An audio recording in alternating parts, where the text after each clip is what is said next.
Welcome back in here to Live and Now from Fox. I'm Andy Mack. Let's dive into the details of day 3 of the Diddy trial in New York City. Of course, the music mogul facing these charges, federal charges of sex trafficking and racketeering. On the stand today, it was Cassie, his ex-girlfriend. The direct questioning ended. Cross-examination will begin tomorrow. A live picture in there outside of the courthouse and more graphic details. We want to warn our audience before we get into this because they are seriously disturbing in nature. We're going to be joined right now by Fox 5 New York's Lisa Evers on the ground there on a rainy day in New York City. Lisa, thank you so much for joining us here on Live Now from Fox. What's the biggest takeaway? What did we learn today?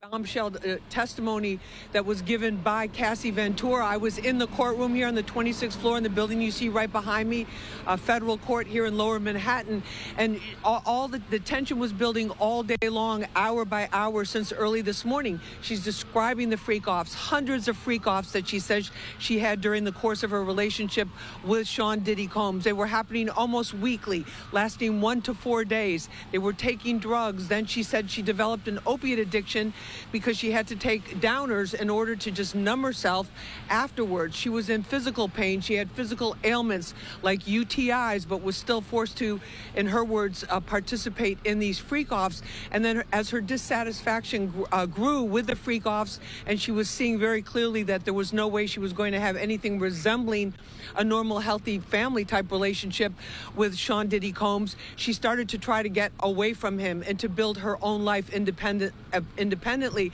And then, Andy, she described how he threatened her with exposure of these very, very graphic videos that he had made of these freak-offs if she decided to try to leave him or to try to get away from him. And then there were also many beatings, frequent beatings. They showed in court today the graphic photos of the beatings, you know, the injuries that she sustained from those beatings. And then towards the end of the day, she even said that when she left Combs in 2018, she went to have dinner with him. Afterwards, they went back to her house to kind of finish things off, as she said, in a positive way, a friendly way. She says he allegedly raped her in her living room in her California home. So people, when one of the jurors first went, it was just one thing after another, just one devastating emotional blow. And one juror, when they first saw those images of these freak-offs, which were not made public, which are under seal in the court record, so we can't even request them, was so graphic she clutched her chest like this, like sighing like that. And then, you know, all of this is happening. Combs on one side, his supporters, his family on one side, her husband, her mother, and other family members for her on the other side. And she broke down when she described this sexual assault and said that this burden of everything she'd been through and all of these, you know, all of the inner conflict she went through, like, I love him, but I can't stay in this relationship. I can't change it. I can't make it better. I have to get away.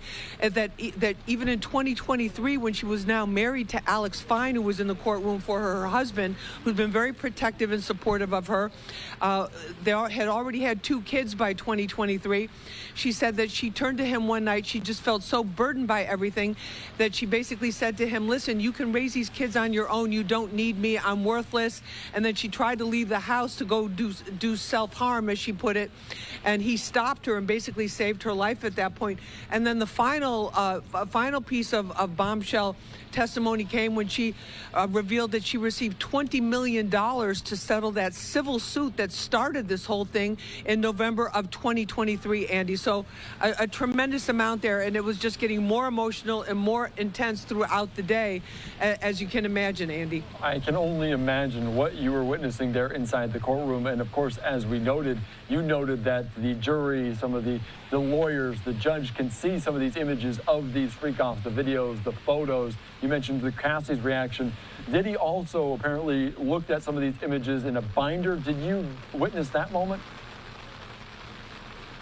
I didn't witness him looking at them. I saw the binder when the prosecution handed the binder to the judge in order to work out this deal, because the thing they did not want to have happen is to show these videos to show these videos and have them get out publicly and embarrass people and cause further trauma, because she is very clearly trying to heal. She went through all kinds of therapy for trauma and for sexual abuse, for all of these things. And wait, Randy, we got to readjust here. We're getting pounded with the rain. But she went through all kinds of therapy after 2018 to try and get through all this. And of course, Combs didn't let her go right away. There were other incidents that happened, and she finally was able to break free and build this whole new life for herself. Let me pause you real quick. It was stunning. Let me pause you real quick. We see lawyers leaving the courtroom. You readjust real quickly, and let's listen in here on Live Now from Fox to what's going on there.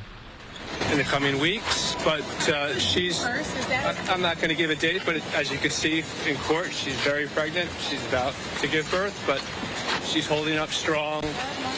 I mean, having to recount what happened during those 10 years and beyond, and talking about her contemplation of suicide, really just very powerful. What do you think really is the part that got to her? It seemed like she really talked about their love. She really started to break down about how he just wasn't giving her what she needed, and she really felt that they were in love. I think really just she was numb from the drugs that she was taking and everything that she had gone through, and she realized that she had to tell the truth. And she told the truth in November 2023 when she filed her civil complaint. She revealed that she settled that case for $20 million. Were you surprised that she said that? No, that's a fact. And now she's here in court to tell her truth here. So as I've said before, we have great faith in the jury system. We're going to let the jury decide, obviously, on Mr. Combs' faith, but today was just a powerful day. Thank you. Thank you very much. Thank you, sir. Thank you. All right, you're just listening in there, calling it a powerful day. That is Douglas Wigder, the attorney for Cassie Ventura, as you heard, a powerful day on the stand. Turning our attention back to Lisa Evers there, Fox 5 on the ground. You were witnessing inside. He also made note of the lawsuit and the $20 million that she received. Can you get more into that? And what was Cassie like when she said that she felt like she was coming forward with this, that she had to get this off her chest? She was, first of all, Andy, to your point, that is Douglas Wigder. He's Cassie's attorney. He was the one that helped craft that civil lawsuit that basically set all of the wheels in motion since November of 2023.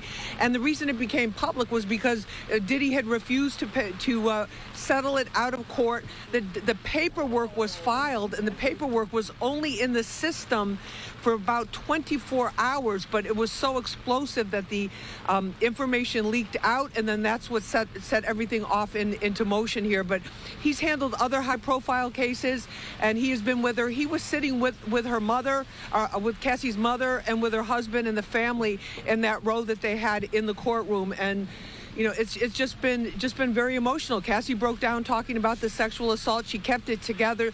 Her composure today, she just walked in with tremendous confidence.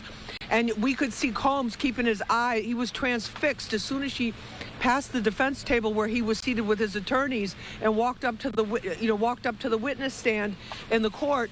You could see he did not move. He was like a statue. He was just looking straight ahead. We couldn't see the front of his face, but his body language was just like looking at it, and he literally did not move. His eyes were riveted on her for a long time, and that was a little bit eerie, to tell you the truth. But she held it together. She regained her composure, and that was, these were the most intense moments so far of the entire trial. Now, tomorrow, what's going to be interesting to see is who in the defense team is the one that actually questions her and cross-examines her on everything that she has said. So you can be sure that they will be looking at, that they have done research on what was in that civil lawsuit, that they're going to be doing all kinds of preparation for that. It'll be interesting to see what kind of an approach they take, because the defense has maintained that this is domestic abuse, this is not trafficking. However, Andy, you follow a lot of these legal cases, is the prosecution has been putting their, they've been building step by step, stone by stone, the various elements they need to prove to the jury that this is in fact sex trafficking, it is RICO, it is transportation of prostitutes across state lines, and we'll see what happens tomorrow. But tomorrow, I'm sure, will be quite emotional as well, Andy. Yeah, we're just getting started, 0 to 100, and cross-examination begins early tomorrow morning, Thursday, inside that courtroom. Lisa Evers, I appreciate your time, your insight here on Live Now from Fox. Thank you, Andy. All right, thank you so much. All right, great conversation there as always. It is so fascinating to see one more time a live look at those doors outside of the courtroom. And of course, we are going to get familiar. No cameras inside the courtroom, and even the members of the media, the family members of Diddy, aren't able to see some of the videos and photos that are in this case. They are sealed one more time. So we're following that here on Live Now from Fox. Let's turn our attention right now more on this here on Live Now from Fox and bring into the conversation here TMZ executive producer. I know he's been following it very closely, the Sean Diddy Combs trial there in New York. Michael Babcock, thank you so much for joining us here on Live Now from Fox. We just heard all of that kind of description of what happened inside of that courtroom, a powerful amount of testimony from Cassie Ventura. What was the big takeaway for you, Michael, today? Yeah, Andy, I think as powerful as yesterday was, obviously listening to Cassie recount some of these horrific things that she says she went through, incredibly powerful. I mean, for me, you listen on Monday to the prosecution and the defense frame this in two very different ways. The prosecutors, presented this as if this was somebody in Cassie who was at a enormous power disadvantage, who was forced, who was coerced into doing these things over a 10-year period that she did not want to do. On the other side, though, Andy, you had the defense that said this, it may be behavior that you would not do in your bedroom, the proverbial bedroom, but that at the end of the day, this were two adults, consenting adults, making a decision to engage in this behavior. And then to listen to Cassie on the stand today, and for her to say that he not only used videos of these freak-off parties that she said sometimes lasted for 4 days, that he used this video to essentially control her and manipulate her and make her do these freak-offs again and again and again against her will, and used physical violence as well, in her words. It really is a stark, different image than what the defense said it would be. Yeah, that is the two contrasting storylines. And you mentioned some of this, the PTSD that she sustained, the overwhelming amount that it continued to consume her, or even as she went on to have several kids, obviously bury her husband in the courthouse today. I want to ask you about that lawsuit, because the revealing of the $20 million feels pretty big, and we're going to hear more about it during cross-examination. Yeah. Can you get into that, the price tag of this, and what do we make of the lawsuit and how important it could be to this trial? Incredibly important. And I think it's important in that without that lawsuit, I think there's a great chance that Diddy is not sitting where he is sitting, and we're not having this conversation now, Andy, because I think it's possible that charges would never have even been brought here. I think the reality is that Cassie filing that lawsuit got the ball rolling in a big way and in a meaningful way. And people started to pay attention once you had this other person who, fine, is not the level of star that Diddy is, but that has a lot of fans, and that people pay attention when she spoke. And I think her bringing that lawsuit, despite the fact that it was settled very quickly, and now we know for $20 million, which is no small amount of money. I think without that, I'm really not sure that we're here today. I think it's possible that charges would have never been filed. So from that standpoint, and the people that have allegedly been victimized over the years, in a way, Cassie may have gotten them justice by filing that civil lawsuit. Yeah, that is a very good point. She said she just felt like she needed to do it. Maybe even when she filed it, she didn't know she would be at this point in time testifying before this case in a federal courthouse against Sean Diddy Combs, who she said, even though she was allegedly raped by him as she tried to break it off, still said she didn't really have hate for him, which is very interesting. Another point that I want to bring up is that we haven't heard some of the names, other celebrity names, as much as people might have envisioned during this testimony. Only Kid Cudi and his involvement. Yeah. Are you surprised by that as well? A little bit, because I think the speculation had always been that there were a lot of celebrities at these freak-off parties, that they were almost these A-list exclusive parties where you'd have stars all over the place with these crazy things happening. Well, the reality, at least from what we've heard so far, Andy, is that it wasn't that they were involving Cassie and a lot of times random sex workers that, in fact, they found on Craigslist. That these were not people who were famous in their own right. They were perfect strangers to Cassie and to Diddy. And I think it goes against what the perception was of these parties. So, yeah, I have been surprised. And that's not to say that it doesn't change, that there aren't celebrities named. You brought up Kid Cudi, and that's because Cassie told a story of Diddy finding out that she had been having a physical relationship with Kid Cudi, and that Diddy just flew off the handle allegedly when he found this out. And she said threatened her with a wine opener, with a corkscrew, and then ended up beating her very badly to the point where she was essentially marked up and down with bruises all over her back.